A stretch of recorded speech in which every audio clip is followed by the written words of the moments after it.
vie et conduis-moi. Je ne veux vivre que pour toi.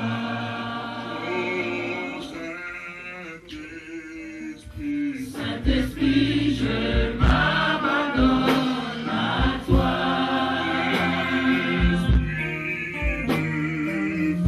Saint-Esprit, je m'abandonne à toi. Dans ma vie et conduis-moi.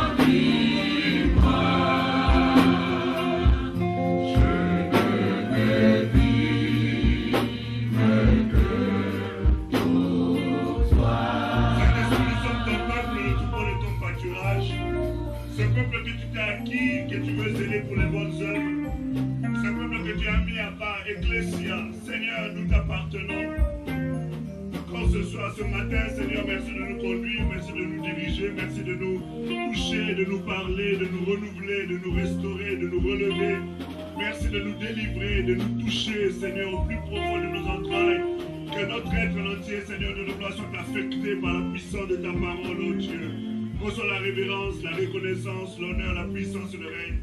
Seigneur, dès maintenant pour toute l'éternité. C'est dans le nom précieux, glorieux de celui qui a vaincu la mort et la puissance de la mort, le Christ et Jésus, que nous avons ainsi prié, nous disons Alléluia. Nous sommes en train de parler sur quoi? Pardon? Servir Dieu, une priorité. Est-ce que cette parole te fait du bien? Au-delà de faire du bien, il est important que cette parole puisse t'emmener à bouger, à agir, à manifester, à poser des actes. L'importance du partage, l'importance des Écritures, ce n'est pas que nous soyons des auditeurs oublieux. Nous sommes plutôt de ceux qui écoutent et qui mettent en pratique la parole. Et c'est ça, ce que le Seigneur attend de nous. Je t'invite vivement à ne pas seulement écouter, mais à agir. Parce que c'est là où le Seigneur t'attend. Dieu ne t'attend pas parce que tu écoutes seulement. Que tu sois assidu, que tu sois présente. Tu vois, je me suis rendu compte que même les jeudis, les gens qui ne venaient pas avant, ils ont commencé à venir. Et c'est très très bien d'être là présent. Mais au-delà de ça, il est important de mettre en pratique. Parce que c'est ce qui intéresse le Seigneur. Dans le livre de Deutéronome au chapitre 10, verset 12,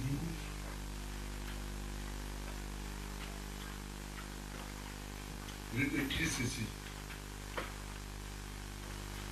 Maintenant, Israël, que demande-toi l'Éternel ton Dieu, si ce n'est que tu crains l'Éternel ton Dieu, afin de marcher dans toutes ses voies, d'aimer et de servir l'Éternel ton Dieu de tout ton cœur et de toute ton âme. Si jamais tu observes les commandements de l'Éternel et ses lois, que je te prescris aujourd'hui, afin que tu sois heureux. Voilà notre texte de base sur lequel nous nous sommes appuyés pour commencer ce partage. Et nous avons dit un certain nombre de choses sur lesquelles on ne pourra pas revenir parce que ça serait très très long. Mais ce que nous savons, c'est que dans ce passage, la Bible nous montre qu'il est important de servir Dieu. De servir d'une certaine manière, parce qu'aujourd'hui, servir Dieu est devenu comme une certaine forme de mode. Ça fait bien d'être appelé serviteur de Dieu, ça fait bien d'être appelé pasteur, évangéliste, docteur, apôtre, et nous inventons même de nous encore pour montrer encore que ça veut vraiment très très bien. Mais toutes ces choses-là ne servent de rien, parce qu'au ciel, on ne connaît pas les pasteurs. Au ciel, on ne connaît pas les apôtres. Au ciel, on ne connaît pas les bishops. Au ciel, on ne connaît pas les docteurs. Au ciel, on ne connaît pas toutes ces choses-là. Au ciel, on connaît seulement les enfants de Dieu. Je disais Alléluia. C'est ceux qu'on connaît.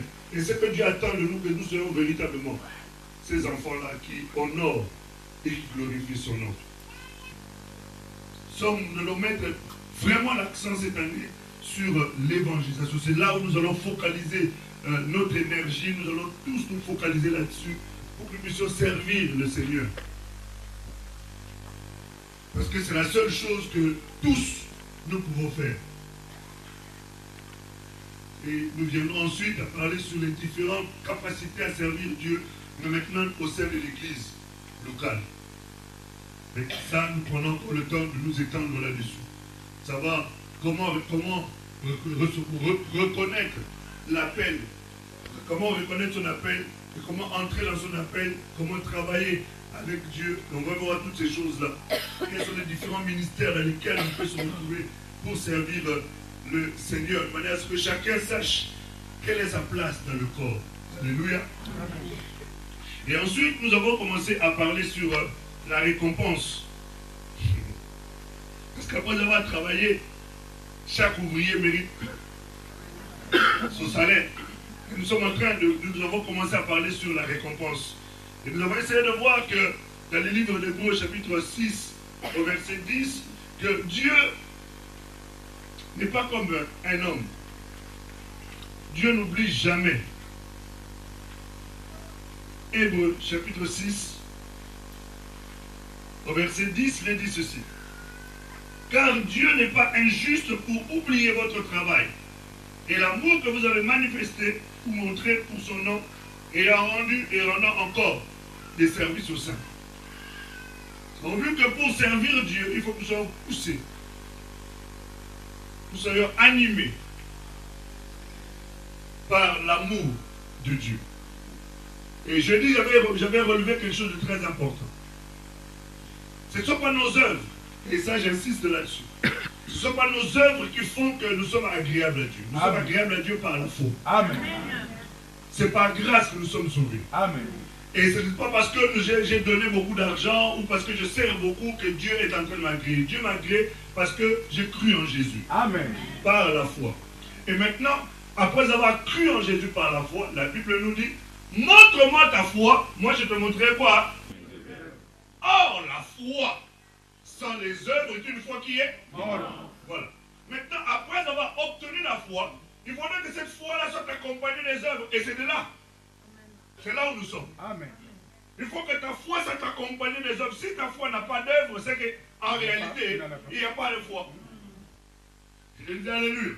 Montre-moi ta foi, moi je te montrerai mes œuvres. Alors, où sont tes œuvres? Montre-moi tes œuvres. Alors je saurai que tu as la foi. Mais si tu n'as aucune œuvre à montrer, ça veut dire que ta foi est vaine. Elle ne vaut rien. Elle ne sert à rien. Et d'ailleurs, elle n'existe pas. Parce que ce sont les œuvres qui parlent de la foi. Ce sont les œuvres qui montrent la foi. Ce sont les œuvres qui démontrent la foi.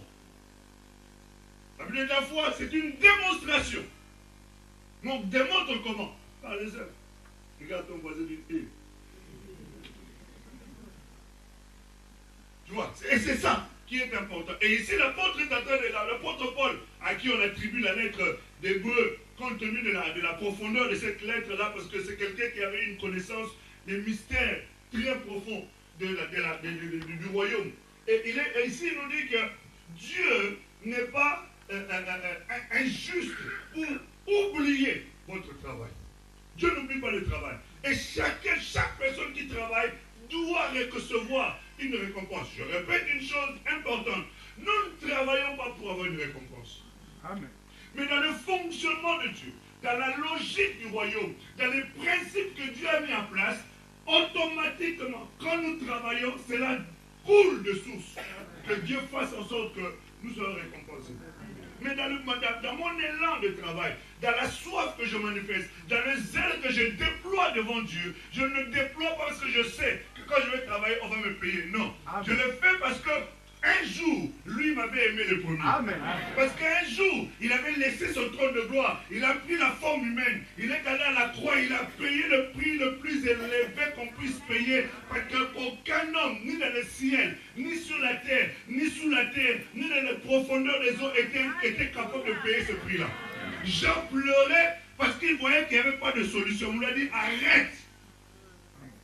Parce qu'il y a quelqu'un qui a été trouvé digne. D'ouvrir le livre et de rompre le sceau. Je disais Alléluia. Et c'est pour cela qu'aujourd'hui, je ne vois rien d'autre que je peux lui offrir si ce n'est ma vie et le service de ma vie. Et c'est pour cela que je le sers. Maintenant, sachant que je le sers, lui, puisqu'il est plus juste que les hommes, il fait en sorte que tous ceux qui servent puissent aussi recevoir leur récompense. Amen. Je disais Alléluia. Je disais Alléluia.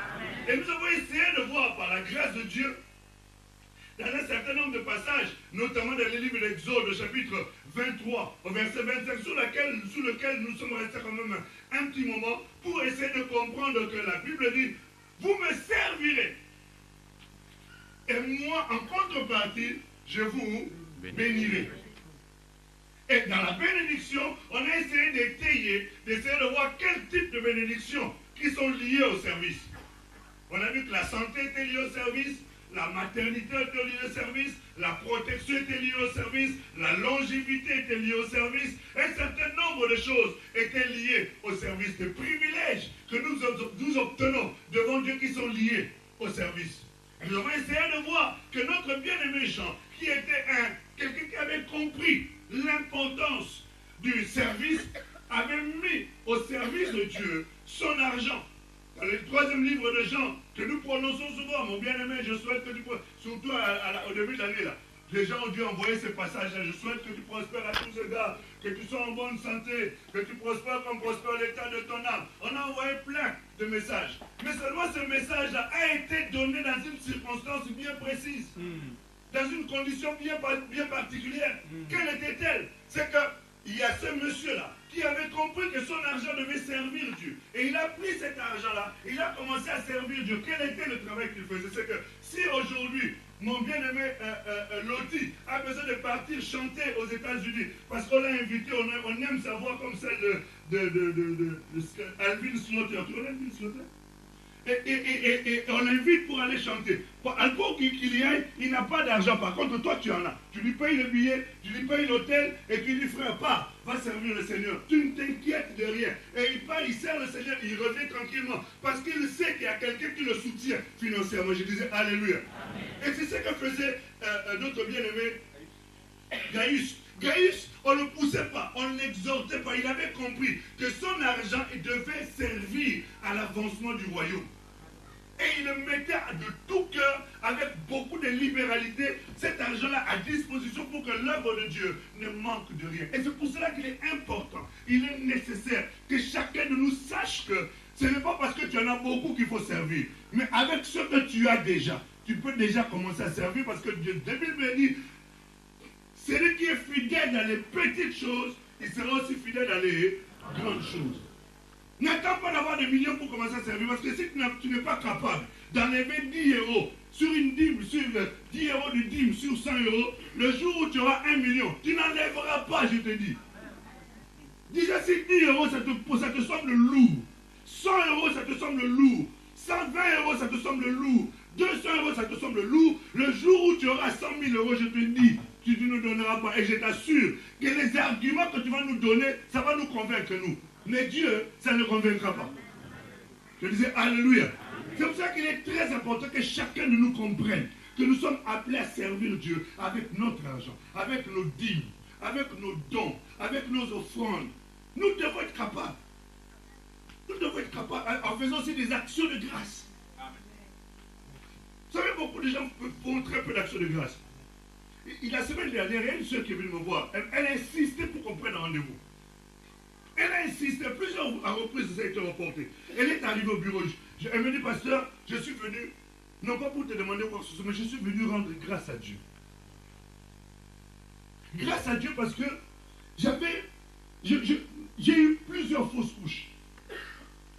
Mais je suis venu vous voir, nous avons parlé, et le Seigneur a fait grâce, je suis tombé enceinte jusqu'à la dernière seconde de ma grossesse. Vous avez toujours été là pour nous accompagner comme un gynécologue accompagne une femme enceinte jusqu'à l'accouchement. Et l'enfant est né en bonne santé et je bénis Dieu pour sa grâce. Au-delà de ça, nous avons parlé sur ma vie professionnelle. Dieu m'a fait grâce que les choses que je recherche, ce n'est même pas moi qui suis allé leur demander, c'est eux qui sont venus me voir pour me dire, est-ce que vous ne voulez pas faire une formation? Je leur ai dit, mais bien sûr. Ils m'ont dit, dans quel domaine? Je leur ai dit, ils ont dit, mais c'est merveilleux. À partir de la semaine prochaine, commencez à chercher l'école que vous voulez. Nous payerons. Je disais, alléluia. Nous payerons votre école, allez-y, cherchez l'école, prenez les meilleurs. Parce que, enfin bref, elle a commencé à étaler un certain nombre de choses. Elle a dit, pour ça, j'ai emmené cette enveloppe pour rendre gloire au Seigneur. En fait, elle a fait une action de grâce.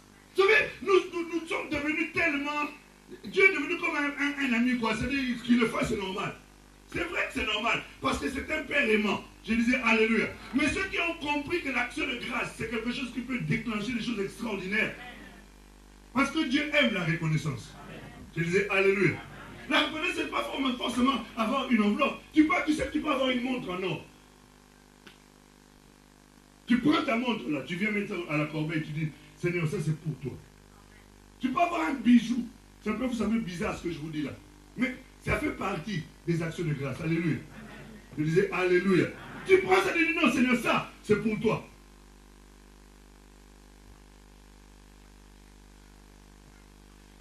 T'inquiète pas, Evelyne ne portera pas ça. On va avoir un deuxième. Il y a des gens qui le font, bien sûr. C'était une opération pêche miraculeuse. Bref, nous avons vu que tous ceux qui ont compris que leur argent doit servir le Seigneur, leur maison doit servir le Seigneur, et tous ceux qui ont servi Dieu, nous avons vu l'exemple de la femme sunamite. Nous avons compris que quand quelqu'un sert Dieu, le Seigneur est capable d'ouvrir les portes pour cette personne. Et nous avons partagé jeudi dans le livre de Matthieu, chapitre 20, à partir du verset 6 jusqu'au verset 10, la Bible nous dit que nous sommes ouvriers avec Dieu. Et en tant qu'ouvrier, on nous montre que chaque ouvrier doit travailler. Dans le deuxième livre de Corinthiens, chapitre 6, verset 1, on nous dit que nous sommes ouvriers. Nous travaillons plutôt avec Dieu. Et dans le premier livre de Corinthiens, chapitre 3, au verset 9, la Bible dit, nous sommes ouvriers avec Dieu. Et dans le livre de Jean, chapitre 15, à partir du verset 1, on descend jusqu'au plus bas, la Bible dit, vous, quand vous porterez du fruit, alors mon Père sera content. Et tout ce que vous demanderez en priant, qu'est-ce qu'il y a la suite? Ça, c'est encore un autre passage. Jean, vous sera, cela vous sera accordé. En fait, je disais que quand quelqu'un travaille, il porte du fruit, automatiquement, Dieu lui fait un chèque en blanc. C'est-à-dire, il te laisse maintenant toi-même mettre ce que tu veux. Et il te promet qu'il va t'accorder ça. Pourquoi? Parce que dans le deuxième livre de Corinthiens, chapitre 6, verset 1, la Bible dit, parce que tu es ouvrier avec moi, autant marqué. J'étais, allons-y, on va lire ça ensemble. 2 Corinthiens, chapitre 6.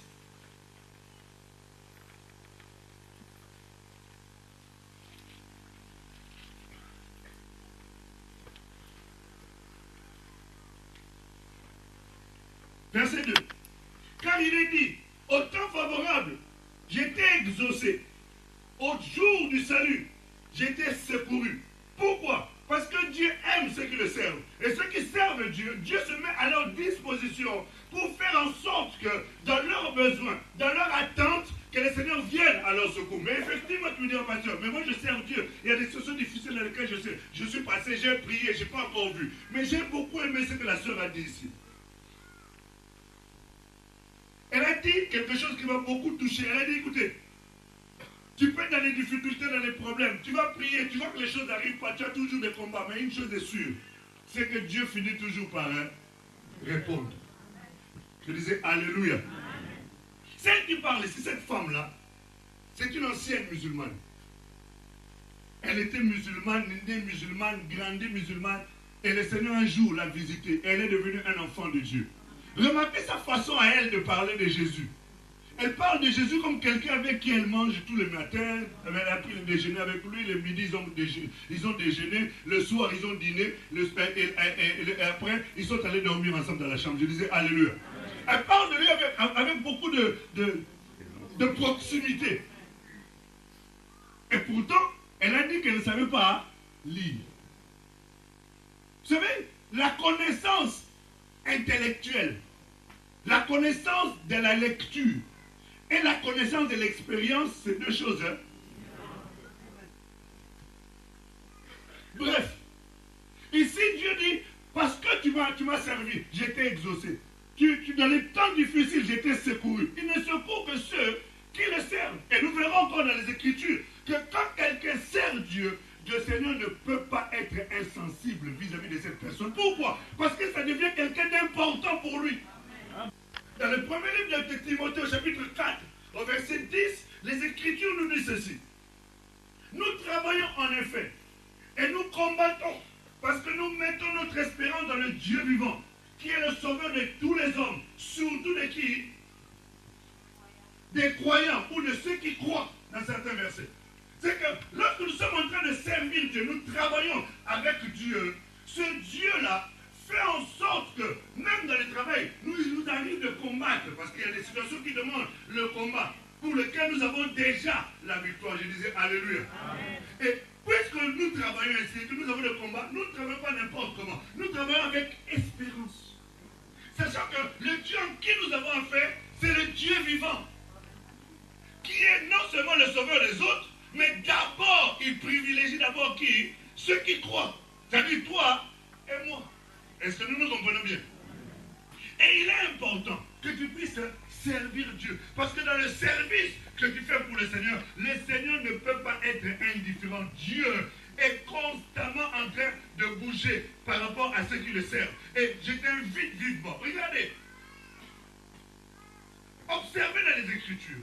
Sillonnez la parole de Dieu. Pénétrez les Écritures et vous vous rendrez compte d'une chose. Que tous ceux qui servent Dieu font l'objet d'une attention particulière.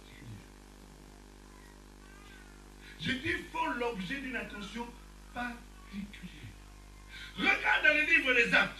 Dans le Bible, on nous parle dans le livre des Actes, au chapitre 9, au partir du verset 36, on nous parle d'une dame qui, elle, avait quelque part un talent. Son talent, c'était la couture. Comme plusieurs ici, peut-être, ont le talent de couture. Moi, j'en ai une aussi qui a le talent de couture. Ça me fait des économies à la maison.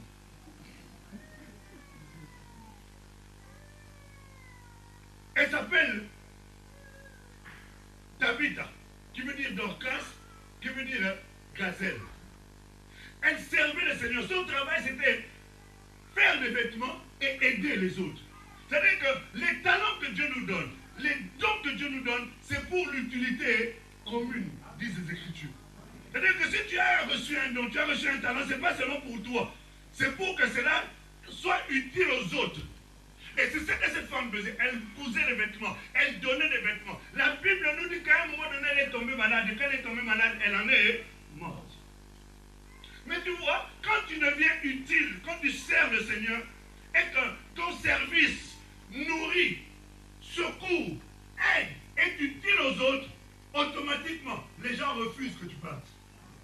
La Bible nous dit qu'ils ont refusé, ils l'ont lavé, et on l'a mis sur un lit. On a dit, allez chercher Pierre. Acte chapitre 9, verset 36. On est allé chercher Pierre. Pierre est arrivé. Mais pourquoi on allait aller chercher Pierre? Parce que cette femme-là, elle travaillait.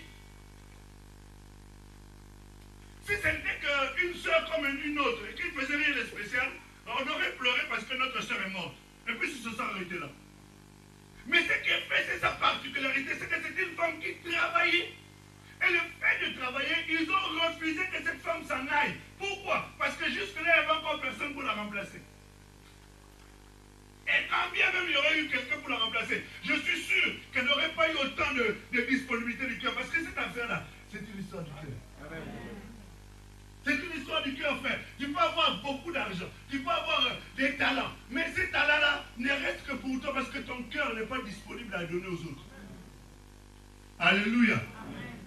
une voiture. Hein. Il y a des sœurs ici qui aimeraient aller faire des courses. Mais on ne t'appelle pas parce qu'on sait que si on t'appelle, la première des choses que tu vas demander, tu sais c'est quoi? Merci beaucoup. Est-ce que tu n'auras pas... Tu vas où? À Château Rouge. Bon, mets au moins 20 euros, mets au moins 30 euros. Et on sait déjà quand on va t'appeler, la première chose que tu vas devoir brandir, la contrepartie. Mais quelqu'un qui ne demande rien en retour, on sait que je te rends service. Naturellement, je sais que je vais te faire déplacer, je vais te prendre ton énergie. Si j'ai la moindre chose, c'est de penser à te mettre le carburant, je disais Alléluia. Je disais Alléluia. Mais dès que tu commences à revendiquer, je ne te demanderai pas, j'irai chercher quelqu'un qui ne me demandera rien, à qui moi-même je penserai à donner. Tu vois, tu as un permis, tu as une voiture, mais ça ne te sert qu'à toi. Pourquoi? Parce que ton cœur n'est pas disposé. Et c'est ça qui faisait la force de Tabitha. C'est qu'elle avait un cœur qui était disposé pour les autres. N'oublie pas que c'est l'amour qui nous presse, que c'est l'amour qui nous anime, que c'est l'amour qui nous propulse, qui nous pousse, qui suscite en nous l'élan. Et à cause du fait qu'elle servait Dieu, la Bible nous déclare, on a envoyé appeler Pierre. Quand Pierre est arrivé, la moindre des choses, c'était quoi?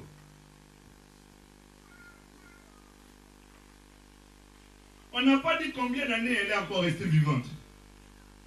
Mais une chose est sûre, c'est qu'elle n'était plus restée morte. Je disais Alléluia. Le service peut emmener jusqu'à la résurrection.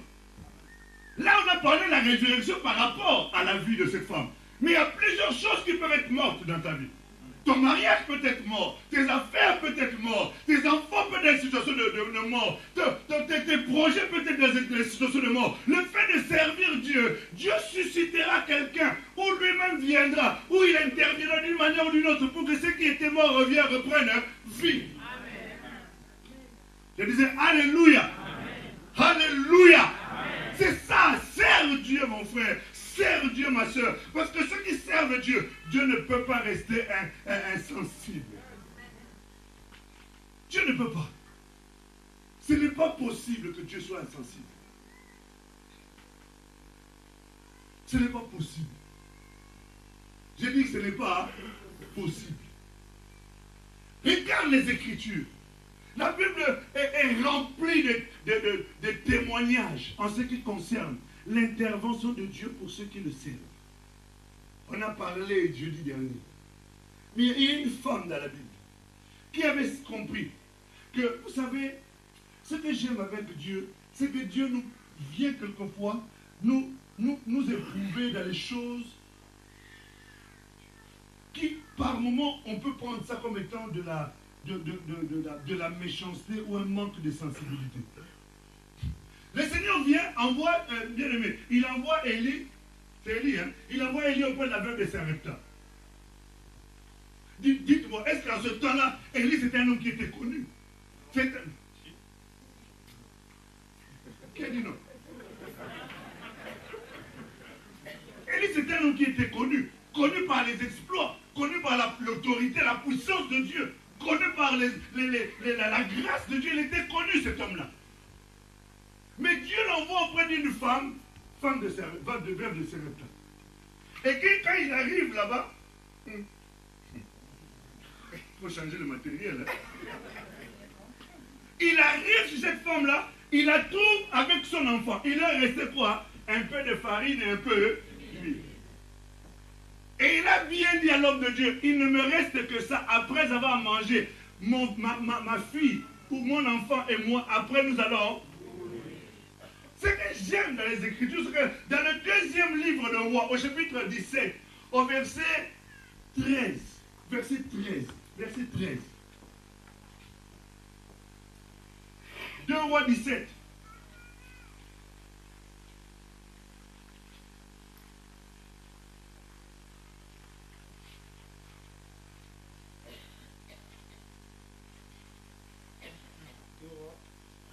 Un roi, pardon. Excuse-moi.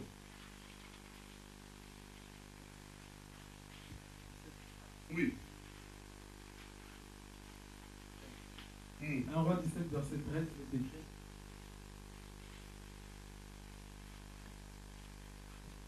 Élie lui dit, ne crains point, rentre, fais comme tu as dit.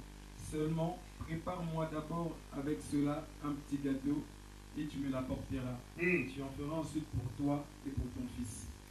La femme lui dit ceci. Il ne reste que ça. Après avoir mangé, ça sera fini. Écoute le verset 13. Élie lui dit, vas-y, prépare-moi d'abord. Nous revenons sur ce mot-là tout à l'heure. Et il dit, après avoir mangé, tu préparas pour toi. Mais on lui avait bien dit qu'il restait que ça. Mais comment tu veux dire que je prépare pour toi et après je vais encore préparer? Il n'y avait que ça. Ça, c'est le langage des hommes. Pasteur, je n'ai que ça. Mais non, moi d'abord. Mais pasteur, je n'ai que ça. Je dis, tais-toi, moi d'abord. C'est ce qu'Élie lui disait. Mais je t'ai dit, prépare-moi d'abord. C'est quoi? Je suis l'homme de Dieu. Vous savez, dans ces derniers temps, les hommes devenant égoïstes et les gens devenant, comment on appelle ça, cupides. Le pasteur Philippe, je crois que lui aussi commence à être atteint. Je t'ai dit non, je ne suis pas encore atteint. Et je ne serai jamais atteint. Je t'ai dit, prépare-moi d'abord. Ensuite, toi, tu feras pour toi et tes enfants. Mais pasteur, c'est seulement ce qui me reste. C'est pas ce qui te reste. C'est ce que tu crois que c'est ce qui te reste. Tu n'as pas affaire à n'importe qui. On a dit, puisque nous travaillons, nous avons affaire au Dieu vivant. Nous avons affaire à un Dieu vivant. La Bible dit celui qui appelle les choses qui ne sont pas comme si elles étaient. Le Dieu de la multiplication. Est-ce que tu m'entends? Non, tu ne m'as pas entendu. Je dis, nous avons affaire au Dieu de la multiplication. Agnès, est-ce que tu m'entends? On a affaire au Dieu de la multiplication. Alvin, le Dieu que nous prions, c'est le Dieu de la multiplication. Fais-moi d'abord. Lorsque moi je serai satisfait, il y en aura aussi pour toi. La Bible dit, ceux qui servent, servez d'abord l'Éternel. Occupe-toi de ses affaires, il s'occupera des tiens. Fais-moi d'abord. Mais mon homme de Dieu, c'est tout ce qui reste. C'est pas ce qui reste. C'est ce que toi tu crois qui reste. Ce que tu vois n'est pas la réalité. C'est la vérité qui triomphe de toutes les réalités. Je disais alléluia. Toi tu voyais les réalités, mais la vérité dit qu'il y en a encore. Dis à ton voisin, hey. Fais-moi d'abord. Pourquoi? Parce que dans le livre de Matthieu, chapitre 6, verset 33, la Bible dit, recherchez. Dans d'autres versets, il dit, recherchez d'abord. C'est d'abord lui. C'est d'abord l'intérêt du royaume. C'est d'abord l'œuvre de Dieu. C'est d'abord la priorité, c'est le Seigneur. D'abord veut dire ordre de priorité.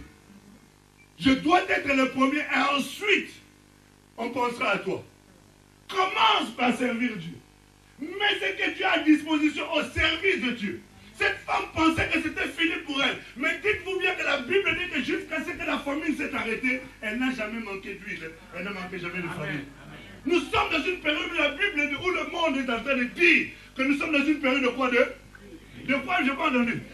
Nous sommes dans une période de crise. Mais pour toi, il n'y aura pas de crise si tu fais d'abord. Mais non, tu n'as pas compris. Je dis, pour toi, il n'y aura pas de crise. Parce que tu n'as pas encore tremblé. C'est pour ça peut-être. Tu as besoin de trembler. Pourquoi ce que j'ai dit là? On a dit, pour toi, il n'y aura pas de crise. Parce que tu as fait... tu as fait...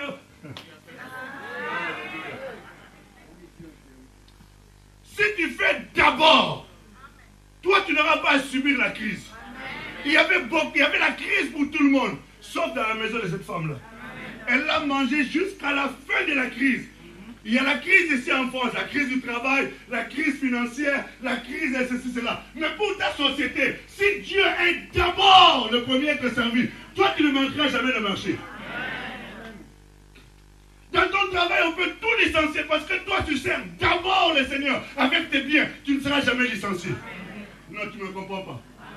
On peut manquer de médicaments dans des solutions dans un hôpital. Mais parce que toi, tu sers d'abord le Seigneur. Et on se souviendra. Et Dieu se souviendra de toi. Est-ce que nous comprenons bien? Les traiteurs aujourd'hui, il y en a 50 millions de ceux qui organisent les fêtes. Et il y en a même qui chôment parce qu'il n'y a plus de clients. Mais si toi, tu le sers d'abord, toi, on risque même de ne pas te voir souvent à l'église tellement que tu as des fêtes tous les samedis. Je disais Alléluia. D'abord, premièrement, serre-moi. Si tu me sers, le reste, tu l'auras. Je dis d'abord, enlève la dîme. D'abord, enlève ma part. Le reste, je ferai en sorte que cet argent-là soit suffisant pour répondre à tes besoins. Et si ce n'est pas suffisant, je susciterai les gens qui viendront te donner ce qu'il te faut pour que tu aies toujours de quoi pouvoir à tes besoins. Je disais Alléluia. Je disais Alléluia. Pourquoi? Parce que c'est un Dieu qui pourvoit. Dans le deuxième livre de Corinthiens, chapitre 9, allons-y ensemble. 2 Corinthiens, chapitre 9.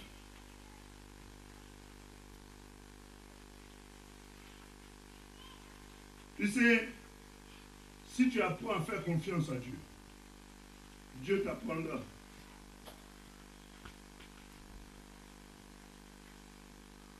Qui il est. 2 Corinthiens chapitre 9, à partir du verset 7, s'il te plaît. On va lire jusqu'au verset 11. 2 Corinthiens 9, verset 7. Que chacun donne comme il a résolu en son cœur, sans tristesse ni contrainte, car Dieu aime celui qui donne avec joie. Amen. Et Dieu peut vous combler de toutes ses grâces, afin que, possédant toujours Amen. en toutes choses de quoi satisfaire à vos besoins, vous ayez encore en abondance pour toute bonne œuvre. Selon qu'il est écrit, il a fait des largesses, il a donné aux indigents. Sa justice subsiste à jamais. C'est lui qui fournit de la sémence au semeur. C'est lui qui fournit de la semence au semeur. Continue, frère. Et du pain pour sa nourriture. Vous fournira et vous multipliera la sémence, et il augmentera le fruit de votre justice.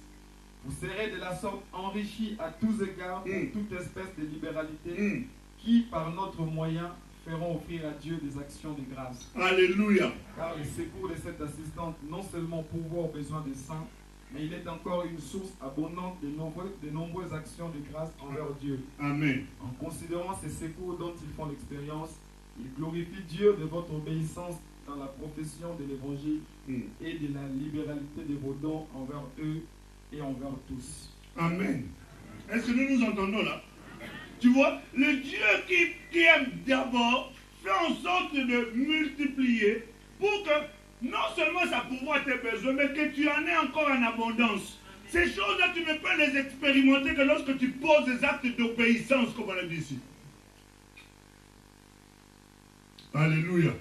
Toi, tu as 3 travails. Tu ne sais pas donner la dîme. Mais la santé que tu as là le matin pour te lever, aller travailler, qui t'a donné ça? Il suffit que Dieu te donne seulement une petite carie. Tu vois, une seule dent qui t'embête. Tu sais que tu n'iras plus au travail. Une seule dent. Serre Dieu. Serre-le.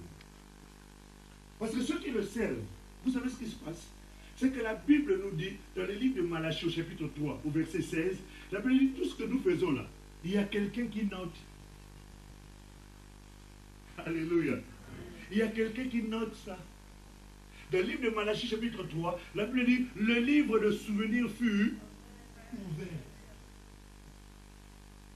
Dans le livre de souvenirs, il faut qu'on trouve le nom de Ruth. Oh non, mon mari avait déjà donné. Non, il ne s'agit pas de ton mari, il s'agit de toi. Ma femme a déjà... Non, non, ce n'est pas ta femme, c'est de toi dont il s'agit. Parce que cette histoire-là, c'est une histoire de jeu personnel avec Dieu. Ce n'est pas une histoire de famille, c'est d'abord moi et mon Dieu d'abord. Je disais Alléluia. Je disais Alléluia. Et quand le livre de souvenirs est ouvert, on va regarder dans les livres si on va trouver ton nom. Sur les œuvres que tu auras posées.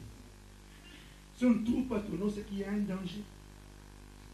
Et j'avais dit, je dis, et je le répète encore, Dieu n'oublie jamais, même si on a l'impression que la chose est déjà passée, que les gens ont oublié, Dieu n'oublie jamais.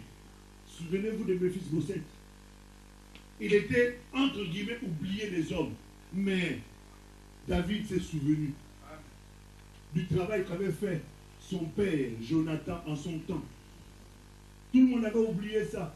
Mais David n'avait pas oublié. David est le type ou l'image de Dieu. Il se souvenait dit, j'aimerais faire du bien à quelqu'un. fait du bien. Alléluia. Je disais Alléluia. Jonathan faisait des choses qui, quelquefois, allaient à l'encontre de son père. Il allait dire des secrets de son père à David. Ça, ce sont des choses prophétiques sur lesquelles nous n'entrerons pas parce que ça ne nous concerne pas aujourd'hui. Mais toujours est-il que Jonathan posait des actes au point où son père ne comprenait pas le comportement de son fils. Mais pour lui, il servait Dieu. Parce qu'il avait compris que cet homme-là était loin de Dieu. Je disais Alléluia. Et il était en train de traiter l'alliance. Mais à un moment donné, il avait fait une erreur. C'est qu'il avait passé les sentiments avant l'esprit. Et c'est ce qu'il avait perdu. Il est allé entrer dans une guerre dans laquelle il ne fallait pas entrer. Mais toujours est-il qu'il a posé des actes. Souvenez-vous, vous vous souvenez d'un homme qu'on appelle Mardoché.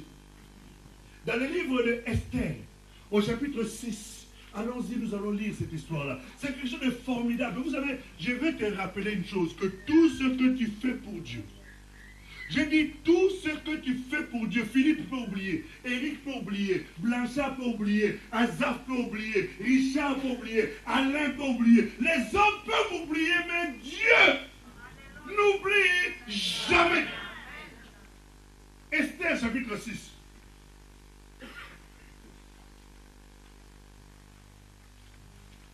Verset 1 à 3. S'il te plaît, frère, lis-nous ça. Esther chapitre 6, verset 1 à 3. Cette nuit-là, le roi ne put pas dormir. Cette nuit-là, le roi ne put pas. Vous savez, si Dieu a besoin de te faire du bien, il peut priver quelqu'un du sommeil, rien que pour que toi tu sois béni. Je disais Alléluia. Le roi, la nuit, il n'a pas pu dormir. Il n'a pas pu dormir, c'est pas parce qu'il manquait, il n'avait pas envie de dormir. Il n'a pas pu dormir parce qu'il était question d'aider quelqu'un que les hommes avaient oublié, mais que Dieu n'a pas oublié. Dieu peut te frapper d'insomnie, tu dors pas, tu ne comprends pas pourquoi tu dors pas. Tu pries, tu dors pas, tu prends le somnifère, mais le somnifère n'agit pas parce que tu dois rester éveillé. Il y a quelque chose que Dieu doit te dire. Il y a quelque chose que Dieu va te demander de faire. Mais si tu dors, tu passeras à côté. Vas-y, frère. Et il se fit apporter les livres des annales des chroniques. On les lut devant le roi. Ok, ces livres-là, en d'autres termes, c'est ce qu'on appelle les livres de souvenirs chez les hommes. Les hommes ont aussi un livre de souvenirs. Dieu aussi a son livre de souvenirs. Vas-y, frère. Et l'on trouva écrit ce que Mardoché avait révélé au sujet des Bigtans et des Térèques, les deux eunuques du roi, garde du seuil, qui avaient voulu porter la main sur le roi Assuérus. Le roi dit: quelle marque de distinction et d'honneur Mardoché a-t-il reçu pour cela? Il n'a rien reçu, répondirent ceux qui servaient le roi. Alors le roi dit: qui est dans la cour? C'est bon. Écoute un peu.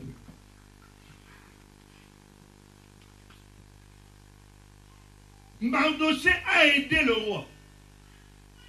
Il y avait deux traîtres. Parce que les traîtres, il y en a toujours. Tu as beau les chasser, cet esprit-là sera toujours là. Même dans les églises, là, il y a des traîtres. Regarde ton voisin dans les yeux.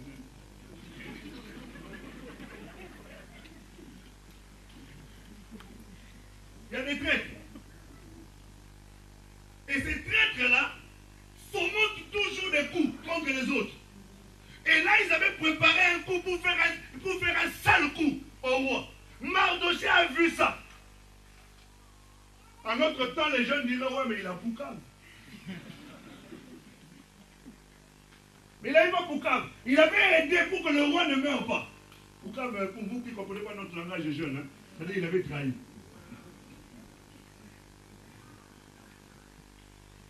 Il avait raconté ça. Et ça a épargné la vie du roi. Et tout le monde avait oublié. Mardoché continuait à vivre tranquillement. Mais il se trouve que on avait oublié, mais c'était écrit. Ton histoire ici, là, tout le monde va oublier. Mais c'est écrit quelque part. Et autant marqué, quand on ouvrira le livre, on lira: ah, d'accord. Nzaou avait fait ceci. Adeline avait fait cela. Jean-Marie avait dit ceci. Ah, Berthe avait fait ça. Et quand on va ouvrir, on va se souvenir. Et quand on se souvient, le roi dit ceci. Il dit: quelle marque de distinction avons-nous donné à cette personne?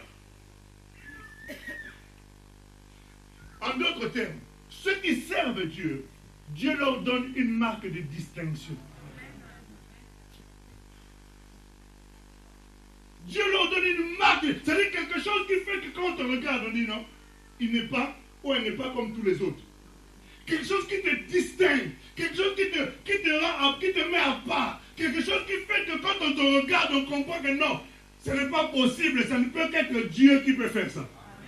C'est-à-dire quelque chose qui te met complètement à l'écart de tout le monde. Pourquoi? Parce que c'est la marque de distinction. Sers Dieu, Dieu te distinguera du milieu de ta famille. Pourquoi? Parce qu'on sait que dans cette famille-là, les gens ne se marient jamais. Mais parce que toi, tu sers Dieu, tu te maries en grande pompe. On sait que dans cette famille-là, les gens n'avancent jamais. Mais puisque toi, tu sers Dieu, Dieu commence à t'élever au milieu de la pauvreté. La Bible dit te prendra du milieu du fumier pour te faire asseoir avec les grands. Ça, ce sont les marques de distinction. On sait que dans votre famille, les gens étudient, mais ils n'aimeraient jamais avoir un travail stable, une vie professionnelle stable. Mais toi, parce que tu sers Dieu, Dieu te stabilise. Ce sont les marques de distinction. Dans votre famille, tout le monde a des enfants à gauche, à droite. Jamais quelqu'un n'a honoré. Mais toi, tu n'auras pas d'enfants à gauche, à droite et tu seras la seule personne qui, à partir de toi, l'histoire de la famille va changer. Je disais Alléluia. Je disais Alléluia. Dieu veut te distinguer, mais il a besoin que tu le serves. Mais on avait oublié, mais parce que j'avais déjà fait, mais il n'y a rien. Tais-toi. On n'a pas encore ouvert le livre pour toi. Regarde ton voisin, dis, j'entends qu'on est en train de passer la première page. Oh, ton nom est sur la deuxième page. Je disais Alléluia. Je disais Alléluia. C'est sur la deuxième page. Mais pasteur, à mon âge, vraiment, est-ce que vous m'avez donc pas trop me regarder? Je vous avais dit la dernière fois, quand elle est arrivée dans cette ville-là, elle avait 60 ans. Non, première ville, elle avait 60 ans. La première ville, quand elle est arrivée, elle avait 60 ans. Une femme de 60 ans arrive dans une ville, toute la ville est mobilisée. Oh, quelle beauté, quelle beauté, quelle beauté. Toutes les jeunes filles étaient là, on s'occupait plus d'elle. On a regardé cette femme de 60 ans. Attendez un peu. 60 ans, tout le monde est en train de regarder. Toi, tu as 15 ans, tu passes, personne ne te regarde. Quand on te regarde, c'est dire qu'elle est sale. Mais une femme de 60 ans, elle arrive, toute la ville est en mouvement. C'est qui cette beauté-là? C'est qui cette beauté? Elle quitte cette ville-là, elle arrive dans une autre ville. Là-bas, elle avait 75 ans. Imagine-toi une femme de 75 ans qui entre ici, qui va la regarder? Mais elle arrive dans la ville. Même les jeunes filles savent qu'il y a une femme de 75 ans qui vient d'arriver. On a du roi Abimelech. Celle-là, il ne faut pas la couper. Toutes les filles de 25 ans, de 30 ans. Parce qu'à l'époque, les filles se marient à l'âge nubile. L'âge nubile, c'était 13 ans, 12 ans. Chez moi, mes petites soeurs se sont mariées à 13 ans. J'étais fâché contre mon père. Mais ça fait partie de leur coutume. Je disais Alléluia. Et une femme de 75 ans, frère, arrive dans une ville. La ville est en mouvement. Le roi Abimelech, il faut la prendre. Non, elle est trop jolie. Elle est trop jolie. Le roi a été chercher cette femme de 75 ans. Dieu lui a dit, attention, ne touche pas. C'est pour te dire que quand tu as envie de te distinguer, arrête. Les filles de 25 ans vont venir, mais ce monsieur-là n'a pas le temps pour elle. C'est seulement pour toi. Pourquoi? Parce que tu es quelqu'un qui le sait. Alléluia. Mais comme tu ne sais pas les secrets, tu ne sais pas le secret. Marie, tu entends? Ce n'est pas la beauté qui compte. Parce que la Bible dit, la grâce est trompeuse. La beauté est vaine. Mais c'est celle qui craint l'Éternel qui sera quoi? Je n'ai pas entendu, c'est celle qui craint l'Éternel qui sera quoi? Non, je n'ai pas entendu, c'est celle qui craint l'Éternel qui sera quoi? C'est celle qui craint l'Éternel qui sera louée.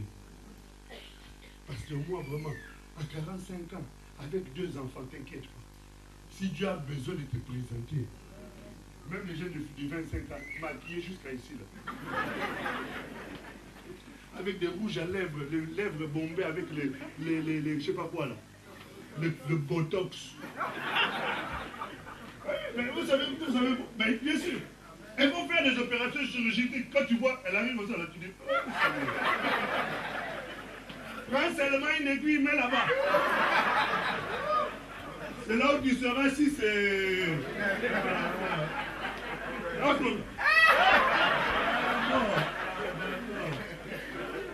Mais toi, naturellement. Je disais naturellement. Dieu va te présenter. Mais c'est pourquoi vous l'avez avec le Dieu que nous servons. Est-ce qu'on peut l'acclamer?